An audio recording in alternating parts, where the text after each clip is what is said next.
नागपुरात जनजातीय दिवस 3 दिवसीय कार्यक्रमाचं आयोजन मोठ्या प्रमाणात करण्यात आलेलं आहे आणि त्या अनुषंगाने आपण जर बघितलं तर या ठिकाणी आपल्याला कलाकार पाहायला मिळते आहे। आदिवासी समाजातले पारंपरिक जे कला आहे त्या दाखवण्याचा प्रयत्न या ठिकाणी केला जाणार आहे। प्राचीन कला ज्या आहेत त्या सुद्धा या ठिकाणी कुठेतरी जगाच्या समोर आणण्याच्या दृष्टिकोनातून आदिवासी विकास विभाग यासाठी काम करतो आहे।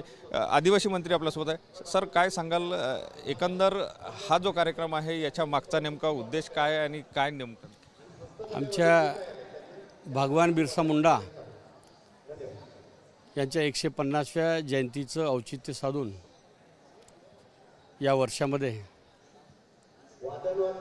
जनजाती गौरव दिन साजरा करायचा असल्यामुळे महाराष्ट्राच्या कानाकोपऱ्यामध्ये राहणारा आमचा जनजाती बांधव आहे, त्यांच्याकडे असलेलं कौशल्य, त्यांच्या सुप्त गुणांना वाव मिळावा म्हणून अति दुर्गम भागातला युवक युवती कलाकार शोधला।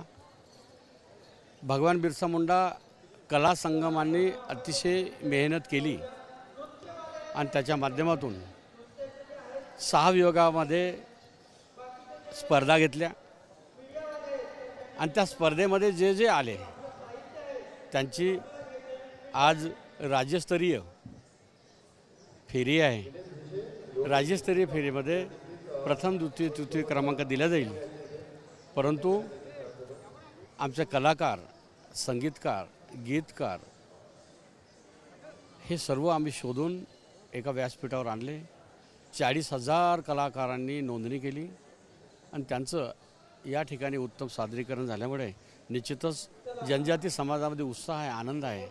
महाराष्ट्राचे मुख्यमंत्री देवेंद्रजी फडणवीस यांच्या नेतृत्वात त्यांनी दिलेलं सहकार्य, त्यांनी दिलेला पुढाकार, त्यांनी दिलेल्या जनजाती समाजाप्रती शुभेच्छा निश्चितच उद्या होऊ घातलेल्या जनजाती गौरव दिनाच्या निमित्तानं सार्थक ठरेल अशा प्रकारचा मी तुम्हाला शब्द देतो आणि निश्चितच जनजाती समाज संपूर्ण महाराष्ट्रातून या ठिकाणी कलाकार आलेले आहे की देशात?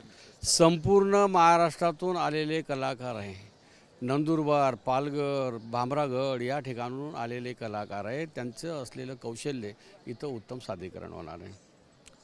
नक्कीच आदिवासींमध्ये किंवा जनजातींमध्ये जे कौशल्य आहे ते कुठेतरी एका मंचावर यायला पाहिजे, त्याला कुठेतरी प्लॅटफॉर्म मिळाला पाहिजे या दृष्टिकोनातून आदिवासी विभागाने हा उपक्रम हाती घेतलेला आहे आणि या ठिकाणी महाराष्ट्रभरातून कलाकार उपस्थित झाल्याचं पाहायला मिळते आहे।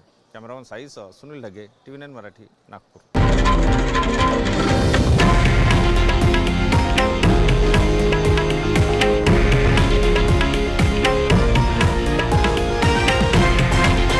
हे आहे देशातील नंबर 1 न्यूज नेटवर्क आणि आपण पाहत आहात TV9 मराठी, एकमेव।